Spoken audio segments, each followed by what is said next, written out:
하나님의 눈이 찾으시는 한 사람. 역대하 16장 1절에서 14절 말씀.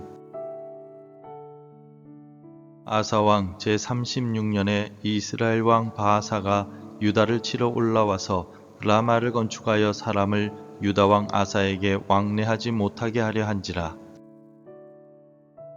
아사가 여호와의 전 곳간과 왕군 곳간에 은금을 내어다가 다메섹에 사는 아람 왕 벤하닷에게 보내며 이르되, 내 아버지와 당신의 아버지 사이에와 같이 나와 당신 사이에 약조하자.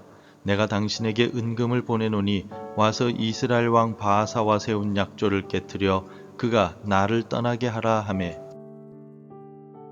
벤하닷이 아사 왕의 말을 듣고 그의 군대 지휘관들을 보내어 이스라엘 성읍들을 치되 이온과 단과 아벨마임과 납달리의 모든 국고성들을 쳤더니, 바아사가 듣고 라마 건축하는 일을 포기하고 그 공사를 그친지라. 아사 왕이 온 유다 무리를 거느리고 바아사가 라마를 건축하던 돌과 제목을 운반하여다가 게바와 미스바를 건축하였더라. 그때 선견자 하나니가 유다 왕 아사에게 나와서 그에게 이르되, 왕이 아람 왕을 의지하고 왕의 하나님 여호와를 의지하지 아니하였으므로 아람 왕의 군대가 왕의 손에서 벗어났나이다. 구스 사람과 룹 사람의 군대가 크지 아니하며 말과 병거가 심히 많지 아니하더이까. 그러나 왕이 여호와를 의지하였으므로 여호와께서 왕의 손에 넘기셨나이다. 여호와의 눈은 온 땅을 두루 감찰하사 전심으로 자기에게 향하는 자들을 위하여 능력을 베푸시나니, 이 일은 왕이 망령되이 행하였은즉 이후부터는 왕에게 전쟁이 있으리이다 하매, 아사가 노하여 선견자를 옥에 가두었으니 이는 그의 말에 크게 노하였음이며, 그때 아사가 또 백성 중에서 몇 사람을 학대하였더라. 아사의 처음부터 끝까지의 행적은 유다와 이스라엘 열왕기에 기록되니라. 아사가 왕이 된 지 39년에 그의 발이 병들어 매우 위독하였으나 병이 있을 때에 그가 여호와께 구하지 아니하고 의원들에게 구하였더라. 아사가 왕위에 있은 지 41년 후에 죽어 그의 조상들과 함께 누움에, 다윗성에 자기를 위하여 파두었던 묘실에 무리가 장사하되 그의 시체를 법대로 만든 각양 향재료를 가득히 채운 상에 두고 또 그것을 위하여 많이 분향하였더라. 여러분, 중요한 약속을 지키기 위하여 낯선 목적지를 향해 운전해 보신 경험이 있으실 겁니다. 이처럼 낯선 목적지를 갈 때 우리는 대부분 내비게이션의 도움을 받아서 운전할 것입니다. 그런데 갑자기 내비게이션이 꺼져버리거나 멈추게 된다면 어떻게 되겠습니까? 아마도 우리 대부분은 당황스러움을 느끼게 될 것입니다. 낯선 길을 갈 때에도 당황하지만 익숙한 길을 갈 때에도 보던 내비게이션이 갑자기 멈추면 막상 의지할 것이 없어지니 불안해지곤 합니다. 우리의 신앙생활도 이와 같습니다. 평안할 때는 잘 가는 것 같다가도 예상치 못한 위기를 만나면 누구를, 무엇을 의지해야 할지 당황하기 마련입니다.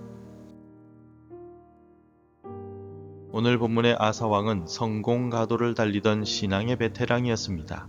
그러나 인생의 중요한 갈림길에서 하나님이 아닌 눈에 보이는 세상의 힘을 의지하는 치명적인 실수를 저지르고 있음을 볼 수 있습니다.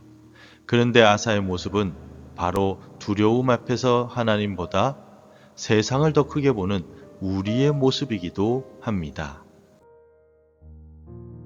먼저 우리 함께 2절을 읽겠습니다. 아사가 여호와의 전 곳간과 왕궁 곳간에 은금을 내어다가 다메섹에 사는 아람 왕 벤하닷에게 보내며 이르되.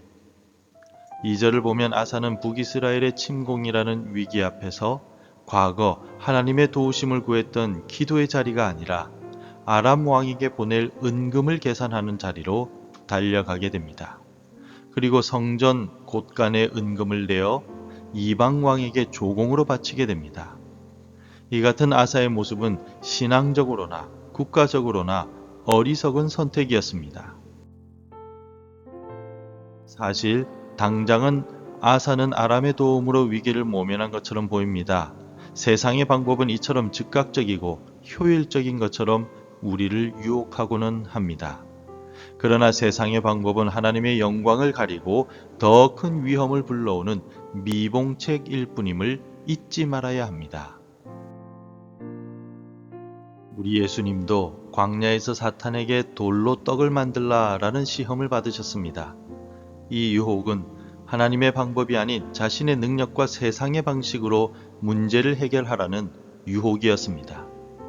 하지만 예수님은 사람이 떡으로만 살 것이 아니요 하나님의 입으로부터 나오는 모든 말씀으로 살 것이라 라고 선포하시며 오직 하나님만 의지하는 길을 보여주셨습니다. 혹시라도 우리는 아사와 같이 지금 당장 급한 재정적인 문제, 자녀의 문제, 관계의 어려움 앞에서 하나님께 묻기보다 사람을 찾아다니고 세상의 방법을 먼저 검색하고 있지는 않습니까? 예수님처럼 하나님께 먼저 묻는 신앙으로 오늘을 살아가시기 바랍니다.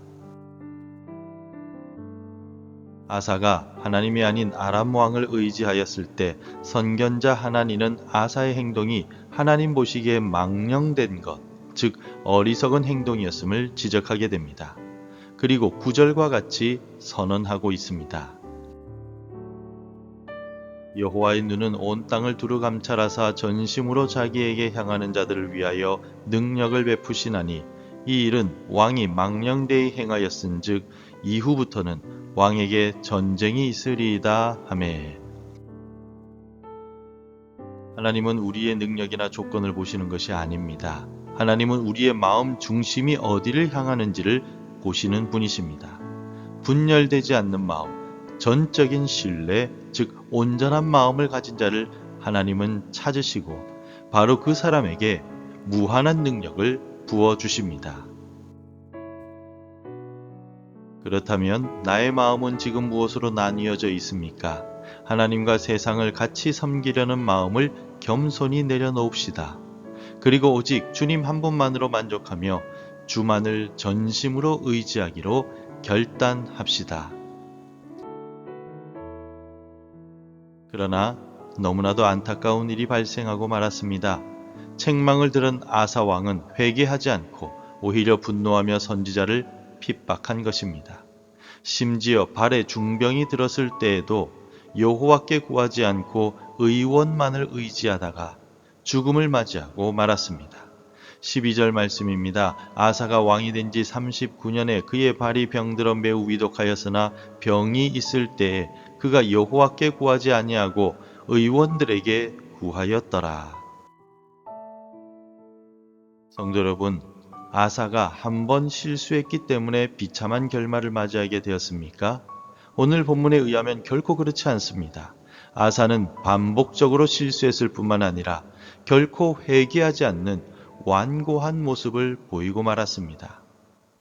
그의 완고함으로 인하여 회개하지 않았고 죄를 반복하였습니다.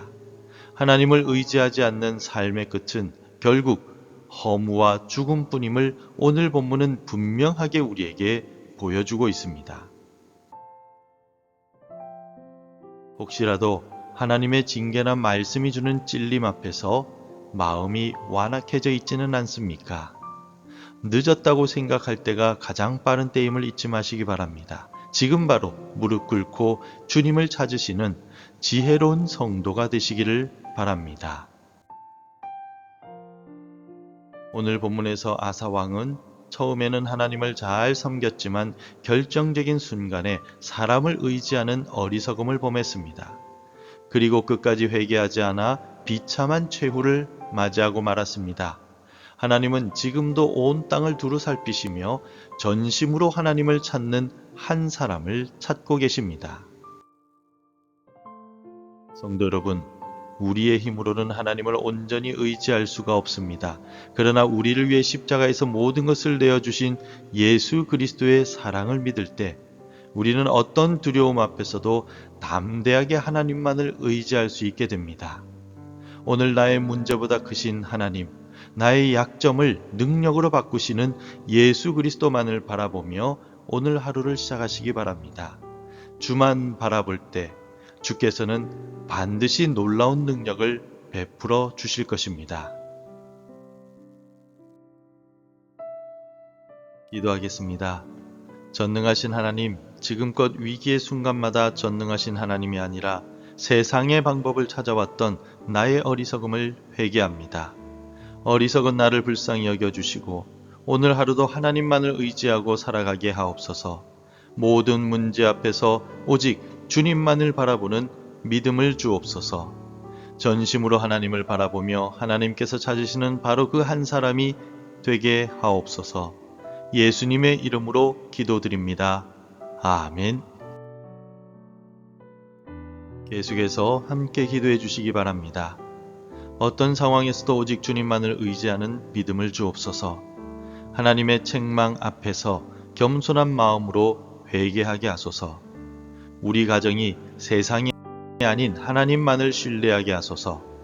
하나님의 말씀으로 하루를 시작하는 은혜를 주옵소서. 오늘도 말씀대로 살아가며 열매 맺는 하루가 되시기를 축복합니다.